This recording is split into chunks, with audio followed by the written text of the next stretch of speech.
Nini, everybody, Zabora here. So I finished Tankhem, set in Egyptian Magic last night, and I wanted to give like a real proper book review on here, versus my initial pissed off reactions of the horribly pixelated front cover and some other things that happen in here. So, I really like this book, actually. To be honest, I really feel like I identify with Seth the same way that the author Maud Morgan identifies with Seth. We see him in the same way. I didn't find any new Sethian info in here. Instead, what this book basically is a hermetic take on Seth. So, if you're into the Order of the Golden Dawn, if you're into the OTO, then this may be the book for you. Now, from my understanding, though, Hermetics deal more with the god Horus and not Seth. I'm gonna sneeze. Why not? Oh, I can feel it. I'm building in there. Anyway, the author basically says that Crowley was intuitively being led towards the conclusion that Seth is actually the proper deity for the OTO and the Order of the Golden Dawn and whatnot.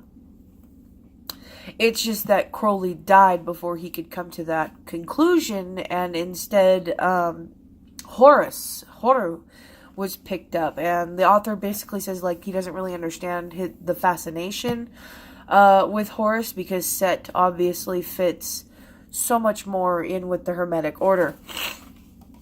Obviously his opinion, but he gives lots of examples, and I don't know much about the Order of the Golden Dawn or Hermetics or anything else, so that part was interesting, but it didn't really apply to me. That's one thing you guys gotta know. This is a Hermetic book. This is not a comedic book, okay? It's hermetic, not comedic. So that was like, the first chapter was about how Seth's culture Seth's cult goes back pretty far. How the early people saw Seth, how he wasn't the ultimate evil, that's Pep. So, it's not anything like new info that you're gonna get on Seth. It's just the Hermetic version. Let's see here. Okay, page 48, good example. Most people associate the Egyptian god Horus with Thelema, and Horus is not particularly satanic. But I have a confession to make. I am not particularly into Horus, and I have never really understood why Crowley was. So that's what I was talking about, okay? He's talking about Thelema and Crowley and the OTO and everything else. So in chapter 2, he talks about Satanism, as I just read, but he calls it Sethianism. He goes on to say that Satanism has nothing to do with Seth, but then he calls it Sethianism, and I'm like, dude, that kind of like undoes your whole argument. Skip. Okay. So, again, Satanism is cool, but he has his own problem with, like, the Satanic Bible and Anton LaVey's choice.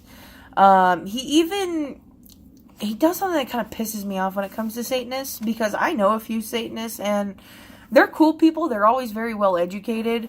Some of them are kind of snobbish and mean, but, that's just the satanic way. But they're always been very, very knowledgeable. They know what the fuck they're talking about.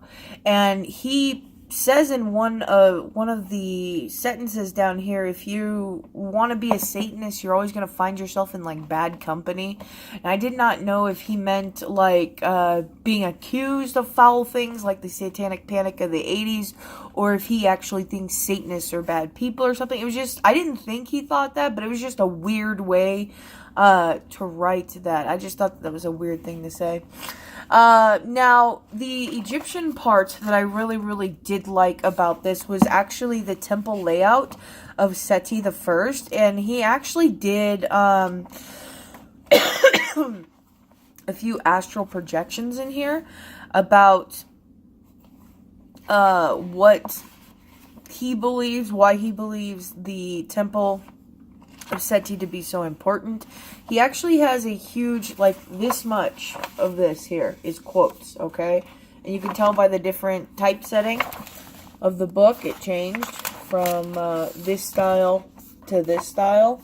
And it's actually quotes from Seti, who was, I believe, a woman who believed she was a reincarnation of a priestess in the 1970s, an Egyptian priestess in the 1970s. I'm not really sure. I haven't really looked into that too much. But anyway, this is one of the temple complexes of Seti the First. So I found that fascinating. If you want to know more about Seti, this would be a good one to do. Now, he does talk about sexual magic and how Set is actually a deity who is associated with sex and sex for pleasure at that. Ooh, alarm going off. Sorry about that. Sex for pleasure. Now, in celebrating the Egyptian gods, Sharon Tut says something similar about Set being used for birth control. Well, that's pretty much why we use birth control, right? So we can enjoy the pleasures of sex without the consequences of children. So I found that these two authors who do not know each other, who have never read each other's works, kind of have the same ideas about Set, and they're kind of the same ideas that I have about Set. So I did enjoy this book, and I agree that Set and sexual magic is definitely something that can be explored, because Set was said to love not only women but also men. He was bisexual, and that's again, like, how could homosexuality be wrong if Set is totally banging some boys, you know? That's why I don't agree with Faulkner's translation or some of the other translations of the Book of the Dead in regards to homosexuality in the 42 Negative Confessions, because they're like, oh, homosexuality is wrong. No, raping children is wrong, and that's how I interpret that verse, is you will not lie with boys, little boys, not men of consenting age and adults and whatnot. So, different, sorry, another one. Different way to interpret that passage is just the way I do it. So, again, that's all awesome info. I really liked his info on sexual magic and Set. He is a writer himself. He does include his own poem and stuff like that in regards to sexual magic. I found it fascinating to read. Excuse me. And the Egyptians were really big on sex. If you guys have never seen that documentary, Sex in Ancient Egypt, go check it out. You'll love it. So the next part is broken down into more of ceremonial magic and how to perform ceremonial magic in a hermetic mindset using Seth or Set. This chapter here deals with Yeats, the magician. So if you want to learn more about Yeats and Crowley and all that, you can go check that out. It's not really anything to do with Cometicism. He does have several exercises in these books that you can check out. Yeats had a cult philosophy that he includes in here.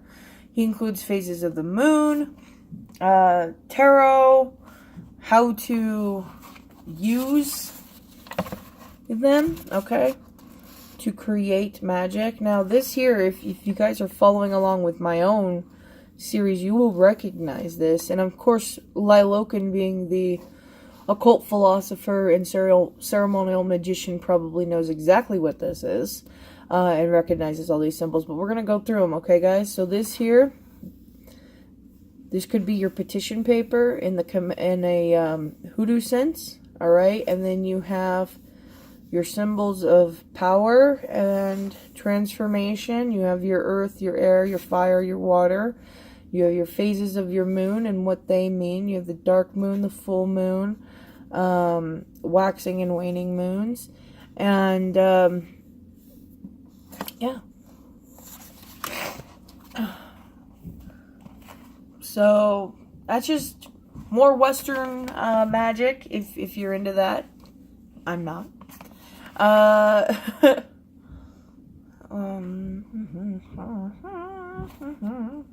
Invocation to Hecate. Really? Okay. Yeah, so a lot of this stuff then gets into more of the practicing. Now, he is adamant that it is the stars that, like you can tell the way he talks about the stars and the universe and stuff, that it's the stars that influence his own practices, and you can see that in the way he reflects using a European calendar in his magic, right here. Let's see. He says that this is the most common and most familiar to the magicians, and that's probably right. The Wiccan calendar, the European calendar of equinoxes and whatnot is probably the most familiar to us as Americans.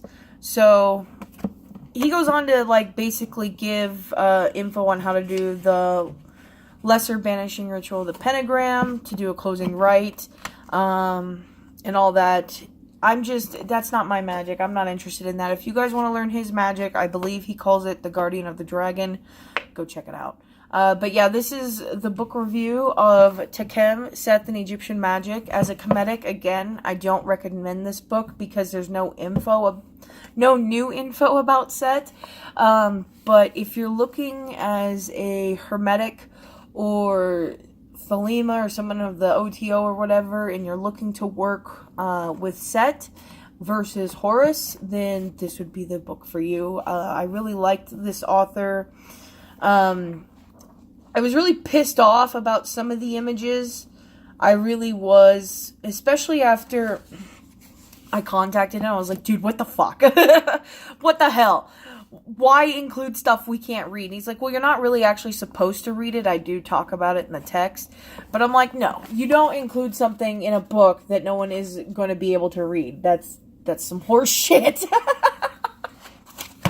So yeah, I'm going to be sending this one, and along with these two books, Seth in the Two Ways and Heka by David, what's his name? Rankin? Okay, I'm going to be sending these to Tut for her own review. Although I did tell her, like, look, there's everything I learned about Seth in this book, you can learn about Seth from your books. So there's no new info. It's just a Hermetic vision of Seth. But she still wants to check out some of the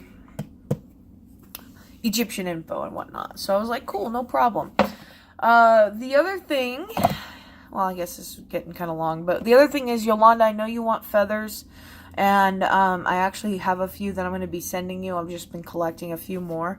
So hopefully I'll be able to get those out pretty soon. I'm going to contact you on Facebook and get your address, simply because I'm terrible about things like writing down addresses in a safe place. So guaranteed I've already thrown it out. I apologize. I did that with Tut too. Don't think it's you, okay? The woman that I learned from, I don't have her address on permanent record anywhere, okay? So, I'm gonna get your address. I'm gonna send you some stuff. And, yeah, we're gonna go from there. That's it for tonight, guys. Sun up day.